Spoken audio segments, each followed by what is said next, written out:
competitively. That was a serious national sport back home, man. You know, I didn't go to any like fun summer camp, space camp. My dad sent me to a ping pong training camp in Guangzhou, China. I almost died. It was 100 kids competing for one spot on the national team. It was basically Fortnite with ping pong paddles. We took that seriously though. My dad would take me to every practice, every tournament game, and he always tried to give me a pep talk before every game. But you know, Asian parents, they're way too honest. So every pep talk just turned into an insult. Like he'll come up to me and be like, Jimmy, you're going to play well, okay? Even though you're slow, even though you're weak, and you suck. And then he would just walk away.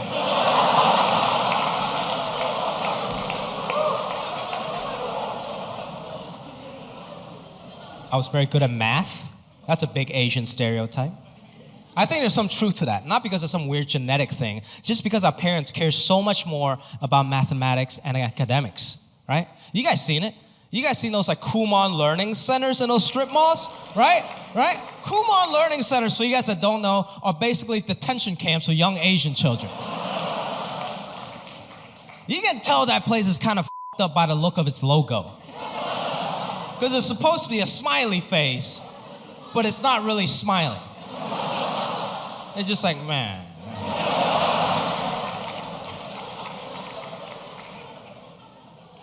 My parents were way too cheap to send me to Kumon. They got a different strategy. They never let me use a calculator until I turned 15, so I can work on my brain function. That's an old school Chinese strategy. You know, so when I turned 15, it was a very special occasion. It was basically my quinceañera. My dad just gave me a TI 83 plus. And he looked me in the eyes, and he was like, you're a woman now, okay?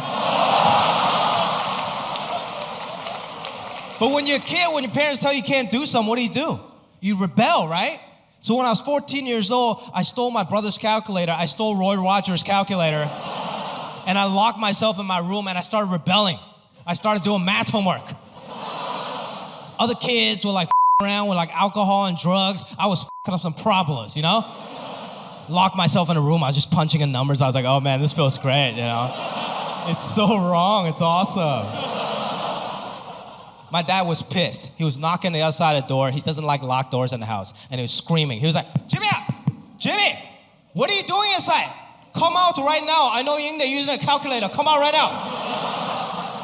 I was so scared. I didn't know what to do. And he unlocked the door and he came in. I went into full panic mode, so I just threw away the calculator and I pulled out my pants. I was like, Dad, I was just jerking off. And he came in and he looked at me and then he looked at the math homework.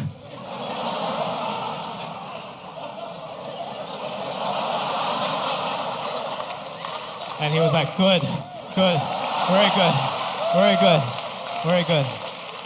You must have really liked math. That's good. That's good. Keep it up. Because there's nothing that will make your Asian father more proud than to see his son jerk off to his math homework. My daddy-o. My dad's so cool. I'm gonna tell you a little bit about my dad. My dad is like Mr. Cool Guy, like life of the party, you know what I mean? Like super athletic, like really into sports. Like my dad's the kind of guy who watches a boxing match on TV as if he is in the boxing match on TV. You know what I mean? Like he'll watch it like this. It's like, whoa, Dad, are you winning? He got us involved in sports when we were younger, but not like the legit way. Only if it was free to sign up and you got a free t-shirt to play. Because if you had to pay for a uniform, forget it, you can't be on that team. For instance, I ran track and field growing up, but I wasn't on a track team.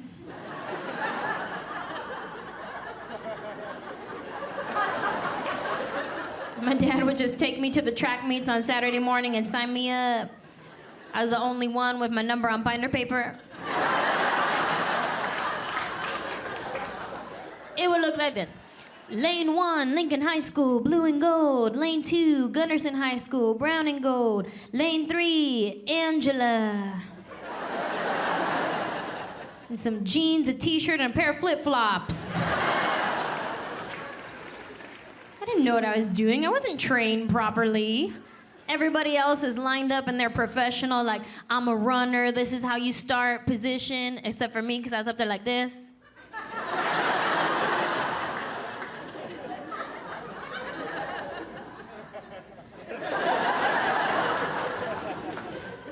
Everybody on the side is telling me, like, get down in the position. I'm like, why? Why am I gonna get down? I gotta get back up to start running. I wasn't trained properly. Sure enough, the race starts, the gun goes off, everybody takes off running, except for me. I'm hiding. I thought it was a drive-by. I don't know what's happening.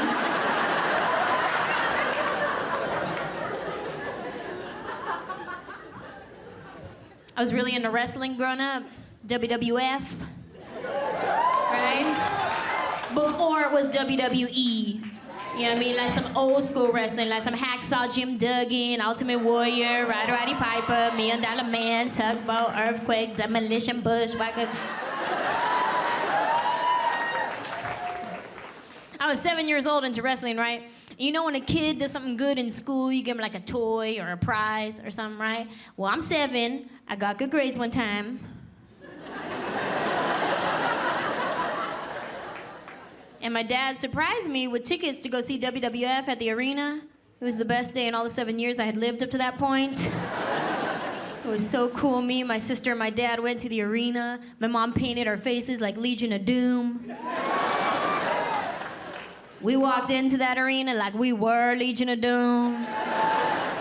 Like they're gonna tag team us in accidentally. You know, the wrestlers come out, right? And they run to the ring and everybody's trying to get a high five from the wrestler. Well, I'm the littlest one trying to get a high five, talking about, I saw Jim Duggan! I saw Jim Duggan! Right here! Right here! Right here! But he didn't see me. I didn't know we were broke, man. I didn't know we were broke until I was about like 13. That's when the reveal happened. Because I volunteered at a neighborhood food drive, and one of the bags was for my family. Imagine my surprise. I showed up, I was like, who are we helping today? They're like, help yourself, Gina, grab a bag, get out of here. We had a good time growing up, though, man. We always had a lot of dogs in my house because my grandmother would always pick up stray dogs, which became my attitude towards men. That's right. I see some guy wandering the street. I'm like, are you lost, buddy? Huh? Are you lost? You want to come home with me? Huh? I have bacon at my house.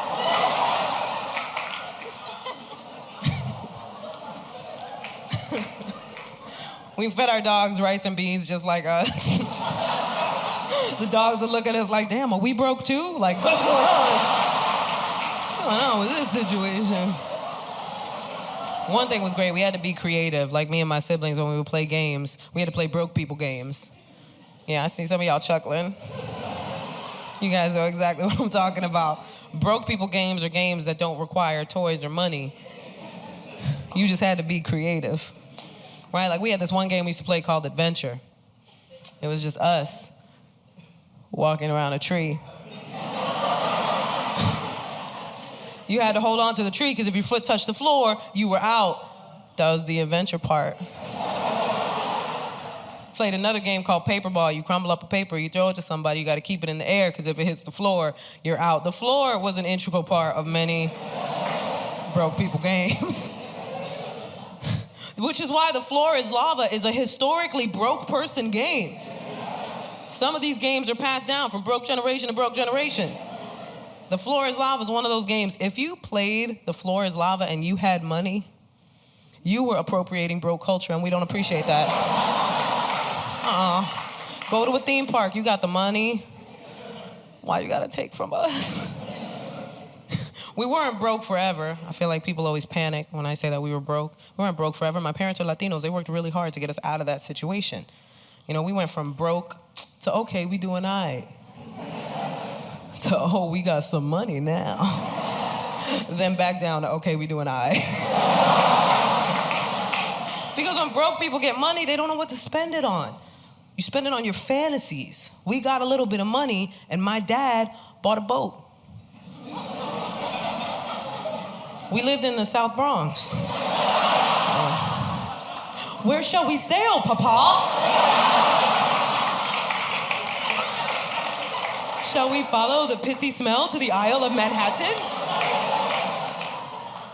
Let us away to sail. I have two sisters. One's a doctor, one's a lawyer, and I'm this. I'm doing dry bar comedy. My mom hates me. My mom's favorite day of the year is Halloween because for one day a year, her son's a doctor. Which is very mean. My mom said, no, dude. Every time I upset her, she makes me do weird stuff, like a punishment that I don't even see coming until it happens. Last year, she made me take my cousin trick-or-treating for Halloween. I was like, of course I will. I don't care. I love Halloween. Let's go. I go pick up my cousin, an 11-year-old Indian kid. You know what he's dressed like? A Slurpee.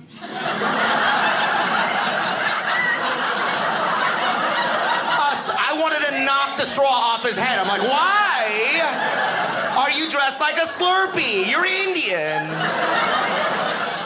People make fun of us about this. Why would you decide to dress yourself up like a Slurpee? But I couldn't say any of that because I was dressed like Aladdin. I could say nothing. I was like, just hop on the carpet. It's gonna be a long ride.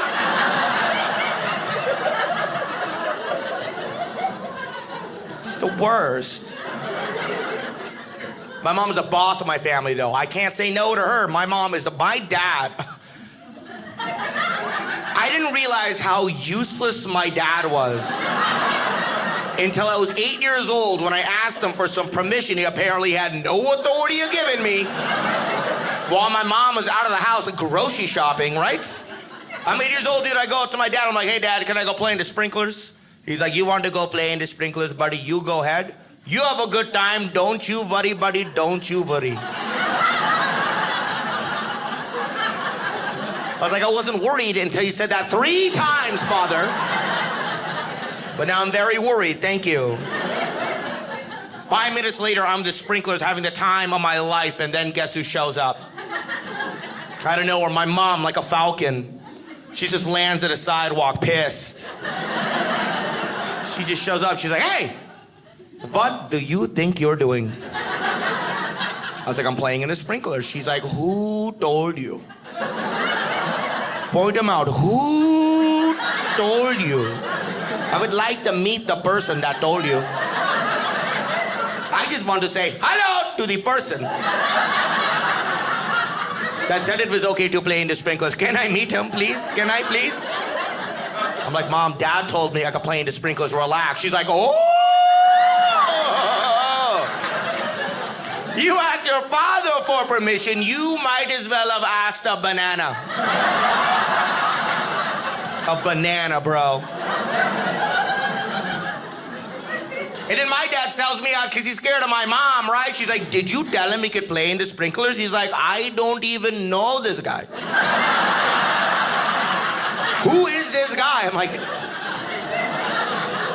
it's your son, Father.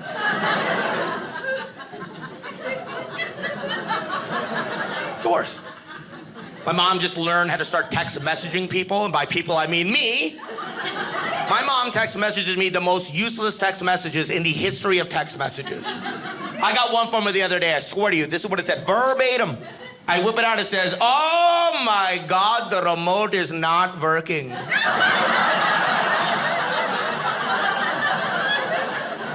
It goes on, same text, same thread. I think it is broken, beta. Oh, wait, never mind. I have fixed it. Don't you worry, buddy. Don't you worry. I'm like, Mom. I come home like, why would you send this after you fixed the remote? Why does your text messages have Indian accents? I don't like any of this.